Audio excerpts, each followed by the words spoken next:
sairemos daqui muito melhor hoje, no dia de hoje. Por gentileza, eu peço encarecidamente que olhem os seus celulares nesse momento, que verifiquem se está no silencioso ou desligado. O silêncio é importante para a equipe espiritual do Recanto de Luz possa fazer a sua parte em todos nós.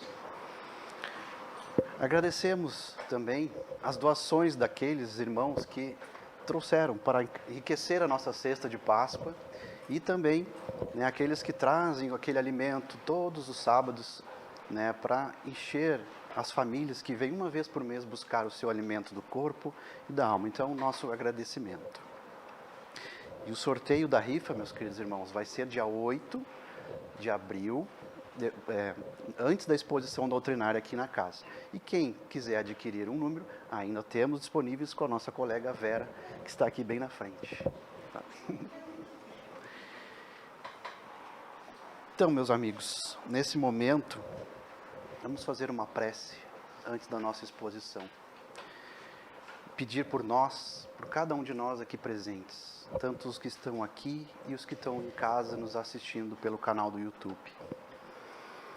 Senhor, que tenhamos a paciência necessária diante dos reveses que surgem de inesperado. Toda dificuldade é preciosa, lição que nos cabe assimilar. Não nos deixeis perder a serenidade com que devemos receber os golpes da existência. Faze-nos sempre um pouco mais pacientes diante daqueles que convivem conosco e nos põem as emoções à prova. Que os toleremos como Tu mesmo nos toleras, em nossa invigilância e insensatez, estando sempre, por vezes, tão perto de triunfar, que não nos precipitemos colocando tudo a perder. Conte-nos, Senhor, em nossos impulsos infelizes, impedindo que venhamos a agir de maneira inconsequente. Que a paciência seja o nosso exercício espiritual de autossuperação cotidiana. Contigo, a tudo haveremos de suportar. Que assim seja. Bom, pessoal, hoje a gente está dando continuidade às nossas exposições do aniversário da casa, que foi no mês de março. Não sei se cada um de vocês recebeu um papelzinho. É para fazer perguntas ao nosso expositor no final da exposição dele. Quem quiser pode solicitar uma caneta aos nossos recepcionistas, que eles levam até vocês. Tá? Depois, no final, pode trazer as perguntas que serão respondidas. E hoje, nós vamos receber nosso querido Márcio Carvalho. Para quem não conhece, o Márcio é o presidente da União Espírita aqui de Rio Grande. Tá? Então, a exposição está a cargo do nosso amigo Márcio. Obrigado, boa noite, queridos amigos, queridas amigas. Muito bom aqui retornar nesta casa de luz, nesse recanto de luz aqui na Praia do Cassino. Parabenizando aos fundadores dessa instituição pelos seus 22 anos, aos idealizadores no plano espiritual, aos fundadores do plano físico, a nossa querida amiga Yara, onde se encontra, nosso querido amigo Luiz Paulo, também no plano espiritual. Receba o nosso fraterno abraço. E hoje, queridos irmãos e irmãs, viemos aqui, não trazemos nada de novo. Não temos a intenção de nada ensinar, até porque somos todos aprendizes. Mas trouxemos fruto das nossas singelas reflexões sobre o tema da noite, sobre valorização da vida. Para que nós possamos cada vez mais compreender a importância que a vida que nos foi ofertada por Deus, possamos fazer bom uso nos dois planos da vida, até porque a vida não começou no berço e não terminará no túmulo. E trouxemos aqui para a nossa organização alguns temas para que nós possamos melhor compreender. E o primeiro tema não poderia ser diferente, é Jesus. Por mais que seja um ator, seja um modelo, mas identifiquemos neste homem, Jesus. nosso governador espiritual, o ser puro, o exemplo que Deus nos deu para que pudéssemos aprender com Ele. Veio das altas esferas sem haver necessidade de aqui encarnar para nos ensinar. Ele poderia ter enviado outros tantos, como Ele sempre enviou antes dele e depois dele, e continua enviando. E precisamos compreender a vida na concepção de Jesus. Que vida é essa que ele estava falando? Todos nós conhecemos, quando estudamos o Evangelho, que ele disse: eu sou o caminho, a verdade e a vida. João, ninguém escreveu a mensagem do Cristo, ninguém vai ao Pai a não ser por mim. Somente quem percorreu, somente quem alcançou, tem condições de nos guiar, tem condição de nos dizer: vem, meu irmão, vem comigo, o caminho é seguro. Por isso que ele se apresentou enquanto o caminho.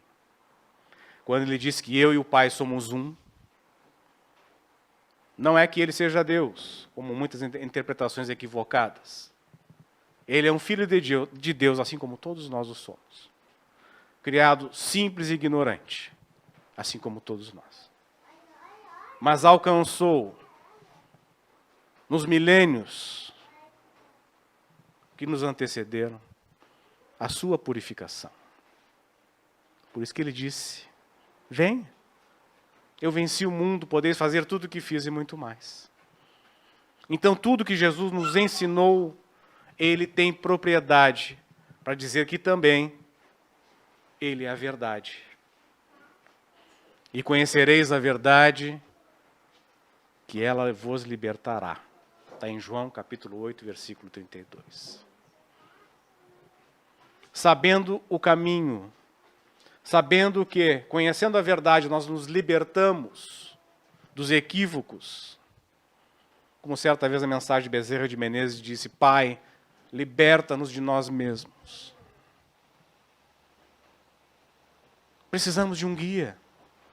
Precisamos saber que verdade é essa. Jesus não veio dizer a todos nós que seria fácil. Tanto é que ele disse: queres me seguir? Pegue a tua cruz e siga-me. Mas temos, às vezes, dificuldade de entender. E quando ele disse que ele também é a vida, eu vim para que tenham vida e a tenham em abundância. Mas a vida a qual ele está se referindo é a vida do espírito imortal.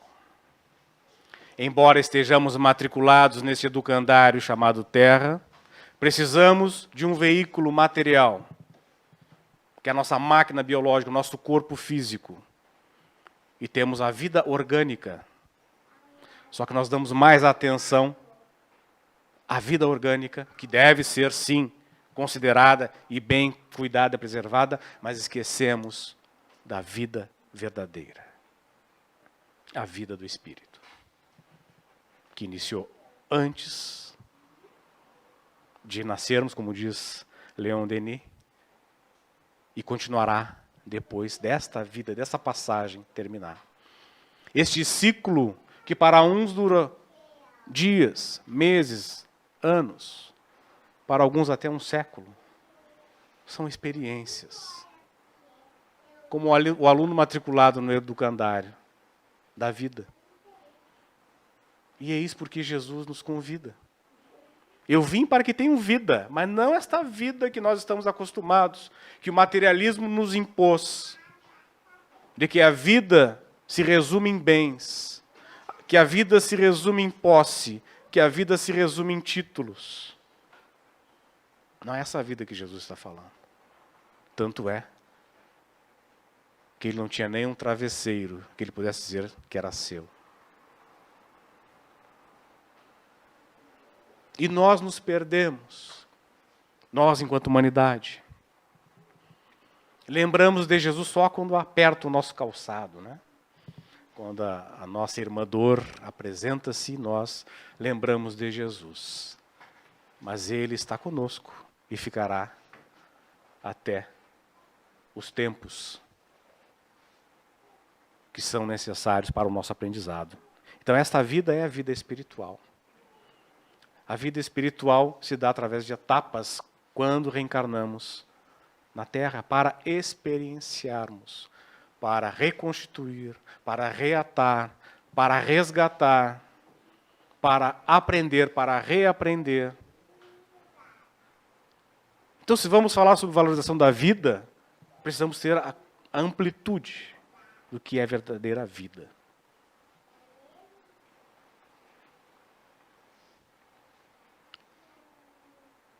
E Jesus, trazemos aqui também um filósofo que foi contemporâneo de Jesus, que é Sêneca, um filósofo romano que nasceu no ano 4 a.C. e desencarnou no ano 65 depois de Cristo.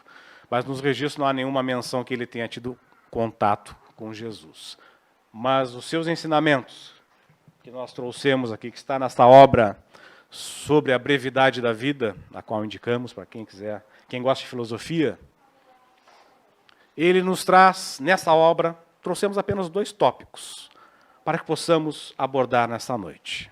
O tempo inexorável.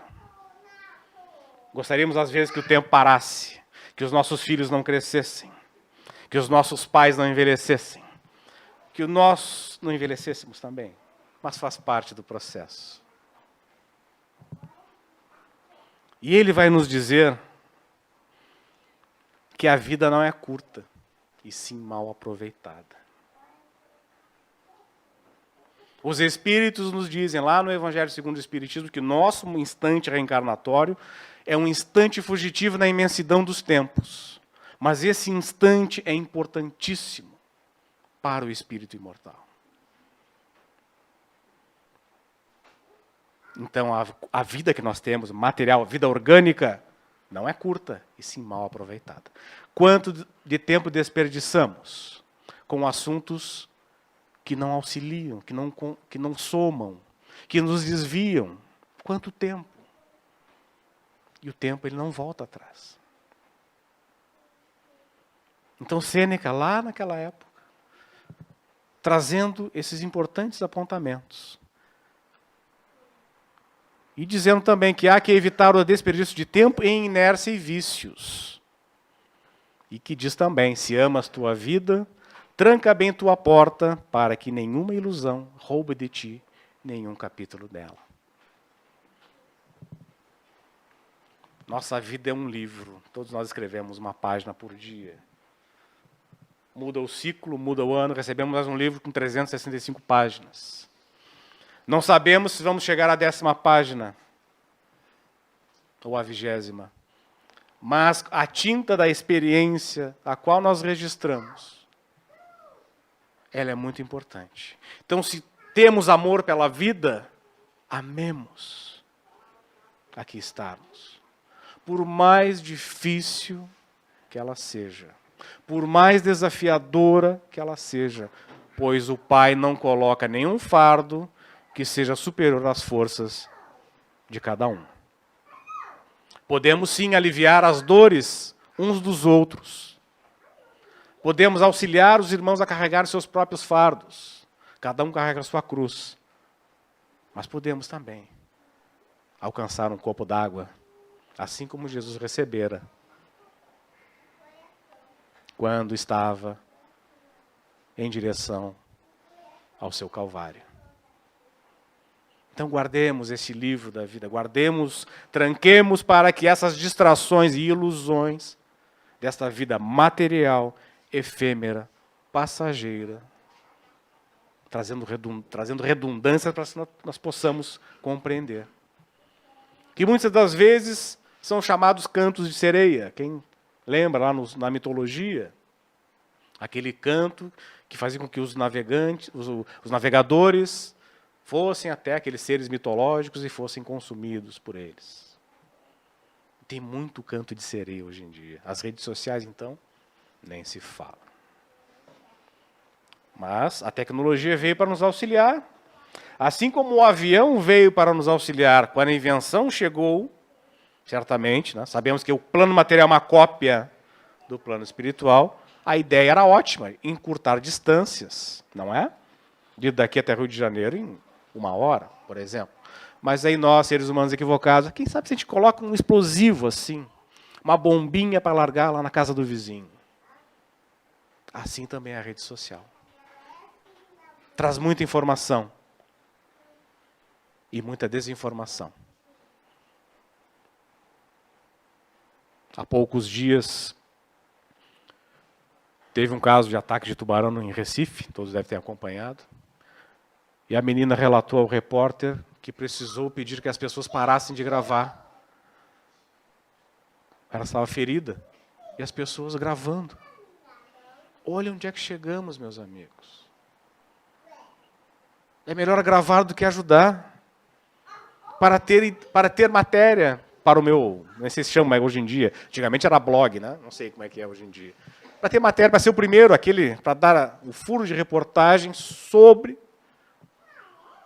assuntos que não são do seu interesse. Colocando-se no lugar de quem está passando, se fosse uma filha, um filho de quem está gravando, ele não gravaria, com certeza. E não gostaria que ninguém gravasse. Então, esse respeito à vida, respeitando as pessoas, nós respeitamos a nós mesmos, a vida. Então, guardemos estes capítulos que Sêneca nos apresenta. E também os objetivos. Quem nunca leu, quem nunca assistiu, Alice no País das Maravilhas. Que, inclusive, o escritor Lewis Carroll, segundo os pesquisadores, ele se inspirara em Sêneca para trazer esta fala, que nós vamos resumir. Para quem não sabe para onde vai, qualquer lugar serve. Objetivo. Nós, enquanto seres reencarnados, sabemos o porquê aqui estamos? Estamos a passeio? Estamos numa colônia de férias? Ou estamos numa escola? Temos vários professores. Temos vários colegas. Somente compreendendo de onde viemos, por que aqui estamos e para onde iremos, é que nós podemos compreender. E quem ama a vida precisa ter um objetivo na vida. Não apenas sobreviver. Precisa ter um objetivo. E quem não possui objetivo fixo, vive ao sabor das marés. É levado. Quantos de nós, às vezes, não sabe nem de onde veio e nem para onde vai? Continua Sêneca. Quando se navega sem destino, nenhum vento é favorável. E às vezes queremos que alguém sopre o nosso barquinho. Mas tem o remo, mas nós não, que alguém sopre o nosso barco. Mas se soprar, dependendo da direção, leste, oeste, norte, sul, eu não sei para onde vou, então qualquer vento para mim não vai ser favorável. E aí, meus amigos, muitos irmãos nossos vencidos pela dor, por não compreenderem o porquê reencarnamos, buscam acabar com seus sofrimentos, com as suas dores, buscando a evasão do processo reencarnatório. O suicídio. O irmão e a irmã tentam matar a sua dor, tentam acabar com o sofrimento, mas quando chegam no plano espiritual, eles compreendem do erro cometido. Por isso que a doutrina espírita, aí está uma imagem de Palais Royal lá em Paris, onde foi lançado o Livro dos Espíritos, e na questão número 943, desculpem, de O Livro dos Espíritos, Allan Kardec pergunta: de onde nasce o desgosto da vida, que, sem motivos plausíveis, se apodera de certos indivíduos? Os espíritos respondem categoricamente: efeito da ociosidade, da falta de fé e também da saciedade. Às vezes, eu custei a entender a saciedade, né? Mas às vezes, alguns irmãos e irmãs estão cheios de si mesmos, estão saciados, nada mais lhe soma. Tem tudo materialmente falando, mas tem um vazio existencial. Não sabe por quê. Eu tenho tanto e também não tenho nada. Então, as nossas observações sobre o porquê da vida, que um filósofo espírita vai nos trazer também. Mas antes, Kardec, na 944, tem o homem direito de dispor a sua vida? Não. Só a Deus assiste esse direito. O suicídio voluntário importa numa transgressão desta lei. Pergunta a Kardec, não é sempre voluntário o suicídio? Olha a resposta dos espíritos. O louco que se mata não sabe o que faz. Os diretores de grupos mediúnicos aqui presentes podem relatar o quanto é doloroso o testemunho de um irmão ou uma irmã que buscou essas portas para tentar amenizar a sua dor. Certo dia, na Sociedade Espírita Kardecista, onde trabalhamos, um rapaz com alguns certos distúrbios veio nos perguntar porque ele tinha curiosidade sobre o suicídio. Disse, meu irmão, vamos buscar algo melhor para nós discutirmos? Pois se tu soubesses a dor de quem buscou este caminho, tu mudarias na hora a tua curiosidade. Pois cada instante neste planeta é uma dádiva. Cada instante neste planeta é um presente. E o nosso filósofo espírita, Leon Denis, na qual acabamos de falar, trazendo a sua fala, vivemos antes de termos nascido e viveremos depois da morte. Mas esta próxima frase daqui, que está na obra O Porquê da Vida, indicamos também. Ele escreve, o homem ignorante dos seus destinos é semelhante ao viajante que percorre maquinalmente a sua rota, sem conhecer o ponto de partida, nem o ponto de chegada, e mesmo sem saber qual o motivo da sua viagem, do que resulta, sem dúvida, o estar sempre disposto a parar diante do menor obstáculo e a perder o tempo sem cuidar do alvo que deve atingir. Vejam que Sêneca, vejam que o escritor lá da Alice, vejam que os ensinamentos dos espíritos não estão todos aqui diluídos na mensagem de Leon Denis? Não sabe nem o motivo da viagem, então qualquer dificuldade eu paro. Pois se o materialismo diz que acabou com a morte acabou tudo, por que eu vou me esforçar? Por que eu vou sofrer? Na visão materialista é assim. Acabou o corpo, acabou a morte, acabaram-se os problemas. Não. Então por isso que nós precisamos compreender os desdobramentos da vida do espírito. Quantos irmãos, todos nós devemos pensar naquele irmão ou irmã que qualquer dificuldade no caminho se torna um obstáculo intransponível. Mas podemos ajudar, podemos dar-lhes as mãos e dizer, vem meu irmão, eu vou contigo até mais adiante. Então esses ensinamentos que os espíritos nos trazem, a doutrina dos espíritos nos traz, nós temos um local onde nós podemos encontrar, que é o Centro Espírita, que tem muitas das suas atribuições. Eu ia fazer uma pegadinha, eu ia perguntar para vocês quais eram essas, mas eu trouxe aqui, tá bom? Acolher, consolar, esclarecer e orientar. Então o Centro Espírita é uma célula de vida. O Centro Espírita é uma casa de luz, que se desdobra no plano material e no plano espiritual. Ele é uma escola? Pergunto a todos vocês. Sim. Aprendemos o quê com o Espiritismo? A como melhor viver, não é?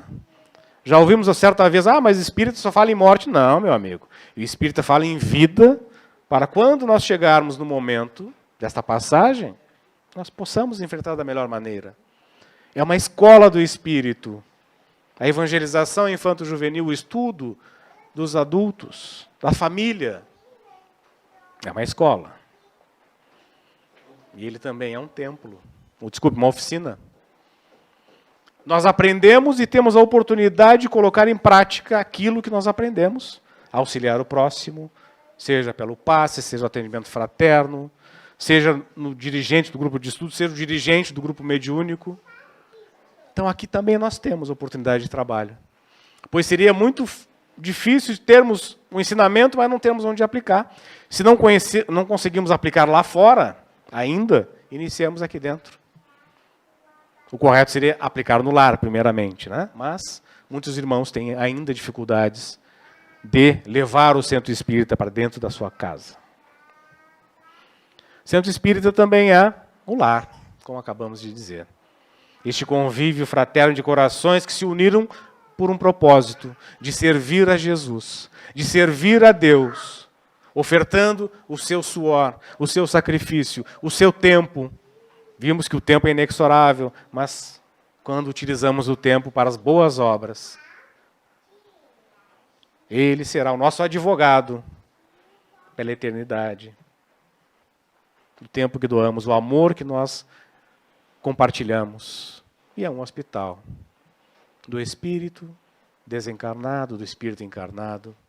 Os tratamentos se desdobram no centro espírita. E ele também é um local de contemplação a Deus. Estávamos observando, enquanto aqui estávamos aguardando, muitos irmãos e irmãs estavam lendo, outros meditando, outros orando. E é para isso mesmo que o Santo Espírita serve. Mas é claro, aprendemos que se ora em qualquer lugar. Mas aqui, os esforços convergem para o mesmo propósito. Lembram do objetivo? Sim, né?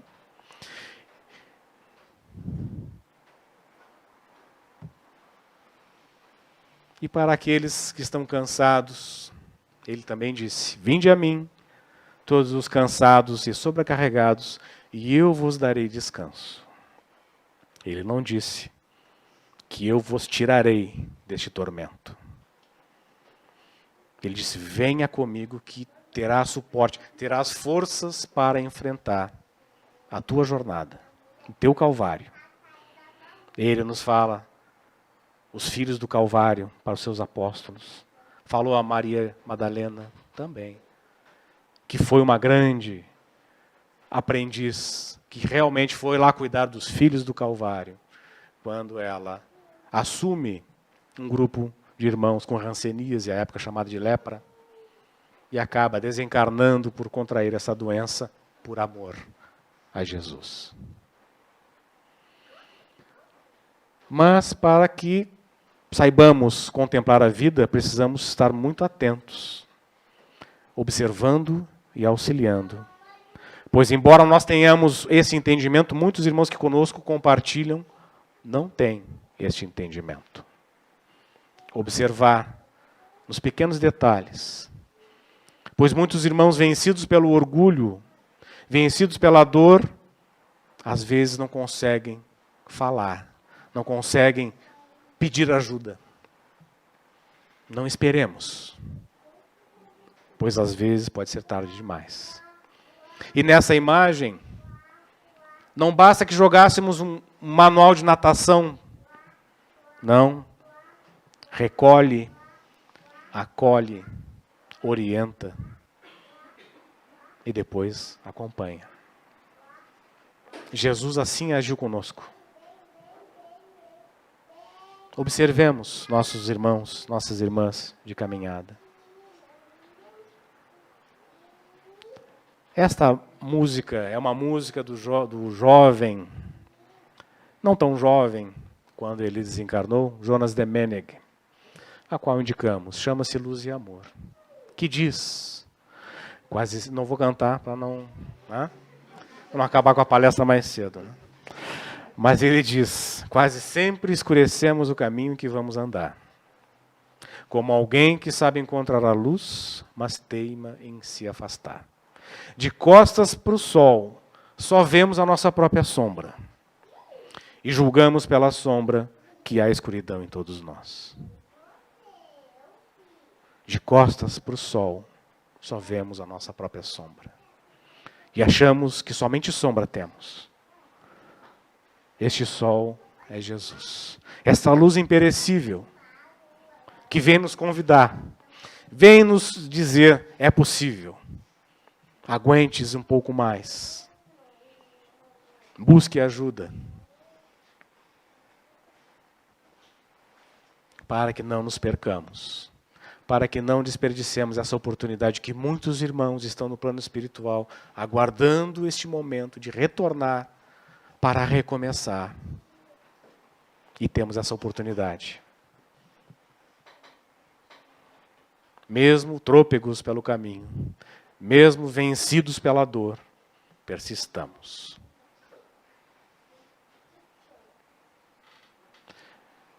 Não vou passar aqui o vídeo, até porque não dá, mas aqui tem a música do Jonas Demenig, tá? Depois, no final, quem quiser, depois eu coloco, tá bom? E aí vocês vão ver que eu canto igualzinho a ele, né? Só que não, né? Deixa eu só, deu até um tilt aqui na nossa programação aqui. Aqui.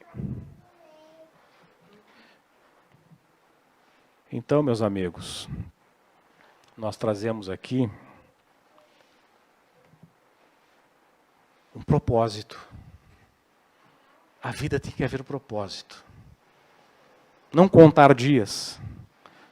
E vejam que belo propósito. O nome dela, quando nascera, foi Agnes. Agnes, nas Escrituras, seria santa, bendita.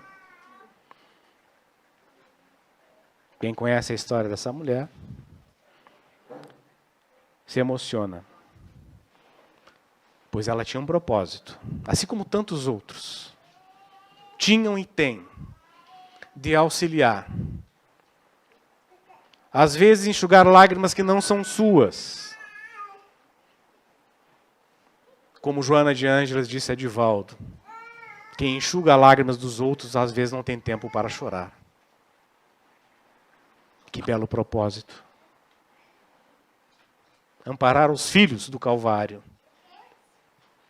Somente as almas belas que nos trazem. Numa das suas falas sobre a sua biografia, colocaram: o que foi que impressionou tanto o mundo? Ela recebera o Prêmio Nobel da Paz na década de 70.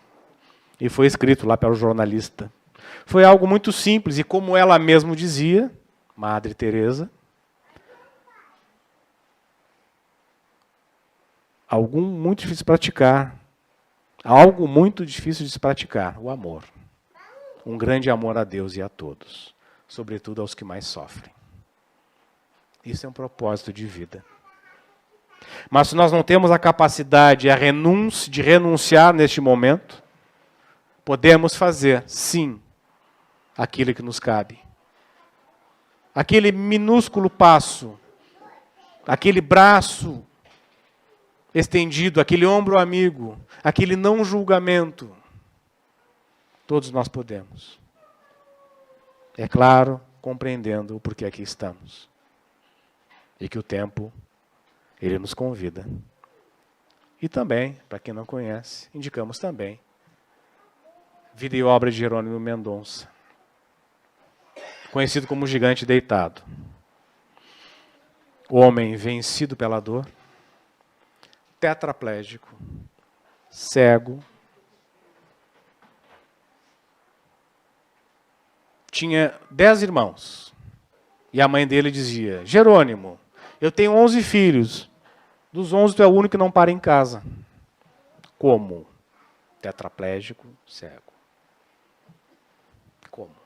O que movia esse homem, é claro, contando com o amor de amigos caravaneiros que o acompanhavam. Ele rodou o Brasil fazendo exposições. Ele fundou os centros espíritas.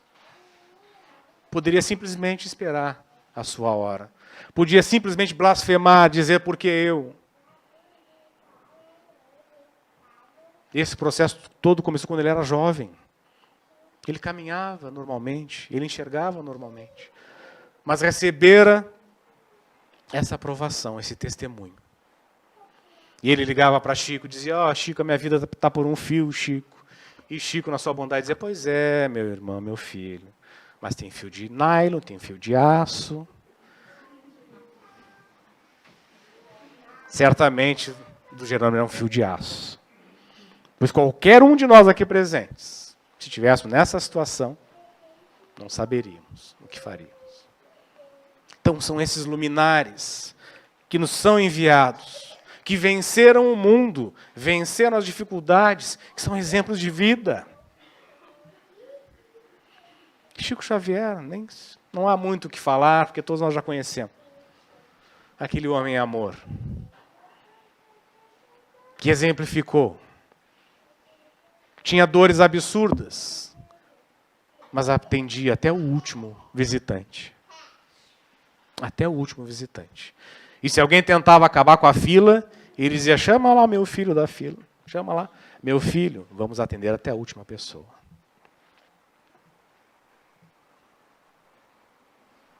Este irmão compreendeu o significado da vida. Quando não conseguimos viver para nós, vivamos para o nosso próximo. Se conseguimos libertar de nós mesmos, auxiliemos os nossos próximos. Pois assim também somos auxiliados. É dando que se recebe. É perdoando que se é perdoado.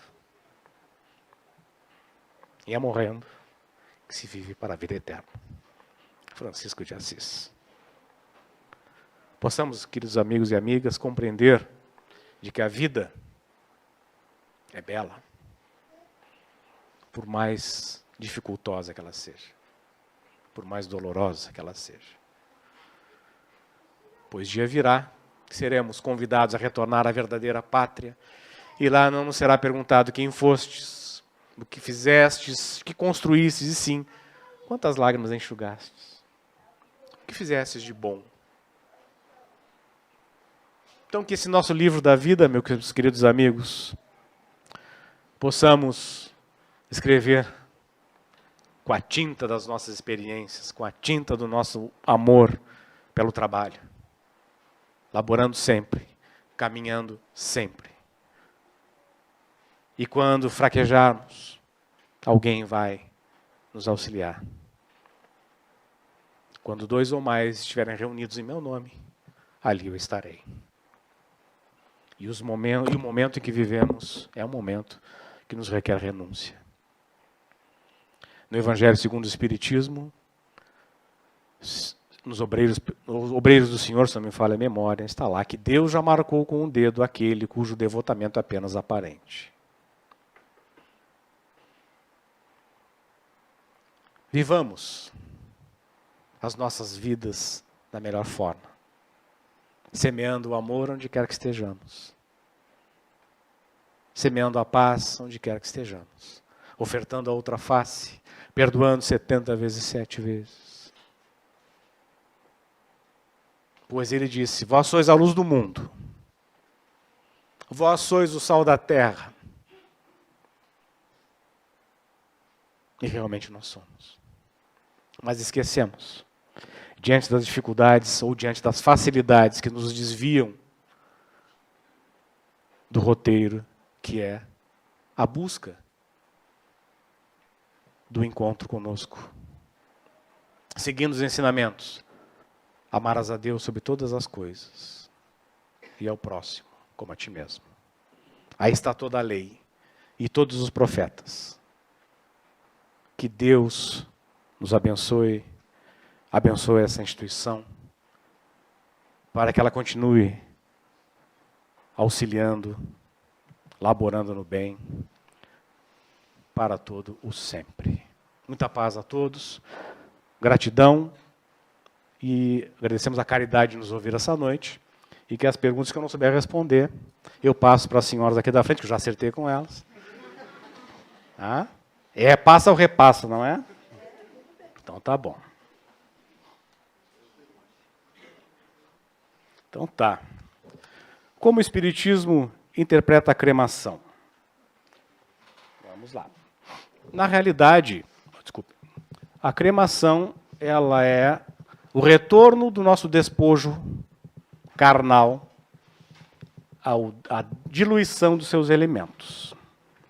Mas Chico Xavier, quando foi questionado, Emmanuel também foi questionado sobre esse assunto, e foi colocado que nós os espíritos, esperássemos 72 horas. Por que 72 horas?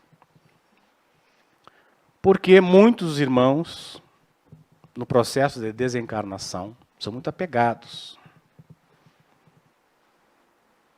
E apegados não querem partir. Então, por isso se constrói durante uma vida. Pois não somente, como falamos, a cremação, qualquer outro irmão que desencarna sem aceitar, ele também vai passar por um processo de perturbação, seja através da cremação ou não. Mas oremos uns pelos outros. Então, o Espiritismo não é contra a cremação. Aliás, o Espiritismo é uma doutrina de livres pensadores, ele não condena nada. O Espiritismo ele nos traz a razão para que nós possamos tirar a nossa própria interpretação. Quantos espíritas vemos diuturnamente que desencarnam são cremados, sem problema nenhum. Não há uma contraindicação. É claro que, se o meu pai, por exemplo, fosse uma pessoa extremamente ligada à matéria, não quisesse partir, diz, olha, meu pai, quem sabe, não neste momento. Mas é claro, nem todo mundo tem o entendimento. Mas respeitemos a orientação de Emmanuel, 72 horas, para aqueles que assim o quiserem. Tá bom? Não sei se eu respondi ou se eu compliquei mais ainda. Paulo, me ajuda, qualquer coisa aí. Levanta o braço aí. Vocês também na cabine, levanta o braço. Daqui a pouco eu vou ser corrido aqui. Então vamos lá. Deixa eu tirar meus óculos, eu enxergo melhor sem óculos. Em uma família com vários filhos, pode um filho ser designado? É isso? Segundo o plano espiritual e cuidar dos pais na velhice? Honrar a pai e mãe. Desculpe o meu né? Porque na Kardecista volta e meia o tema honrar a pai e a mãe. Então eu já falei várias vezes sobre esse assunto. Honrar os pais é dever de todo o filho. Todo o filho, indistintamente.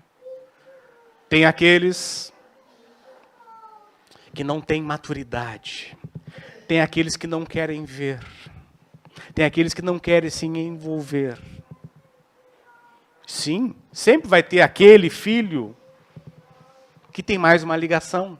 Ele pode compreender melhor, pois ele não nasceu, desculpem se alguém acredita ainda, não foi a cegonha que trouxe. Nenhum de nós aqui, ok? Aquele que está encarnado tem o dever moral de agradecer aos seus pais biológicos, que receberam de Deus a responsabilidade de que um irmão nosso pudesse receber um corpo biológico. Nossos filhos não são nossos filhos, são filhos de Deus. E às vezes, tem uma fala muito, acho que a minha esposa, Maria Luísa, às vezes ela comentou, às vezes uma mãe cuida de 11 filhos, mas 11 filhos não cuidam de uma mãe. É preciso despertar. Aquele que tem dentre eles, ele pode sim ter uma ligação maior com seus pais, pois hoje somos crianças, amanhã somos adultos, amanhã estamos no processo de envelhecimento, desencarnaremos, retornaremos ao ciclo. Então, se eu fui um pai negligente, eu posso receber também um filho negligente, para que eu possa aprender com a própria experiência. O ideal é que todos ajudassem, todos segurassem as dificuldades, pois eles, quantas noites insones, mamadeira, trocando fralda. Hoje tem fralda descartável. Antigamente, né? Os jovens há mais tempo lembram do pano, né? As mães saíam com uma turma, pega ônibus, desce. E hoje em dia as pessoas não conseguem. Uma criança. Eu sei que os tempos são outros, as demandas são outras. mas ser grato ao pai e à mãe. Andrei Moreira, uma vez, foi questionado, um rapaz lhe questionou durante uma palestra, que o pai e a mãe não lhes davam atenção, que ele era revoltado contra o pai e a mãe, e o Andrei não deixou ele concluir. Ele disse, só um pouquinho, meu amigo, me desculpe, mas eu não vou permitir que tu desrespeite teus pais. Tu pode ter N motivos, mas vira a tua mão e toca no teu corpo. Esta carne, esse corpo, foram eles que forneceram o material genético para que tu aqui estares. Então é importante que nós possamos cumprir o mandamento de honrar pai e mãe, sempre.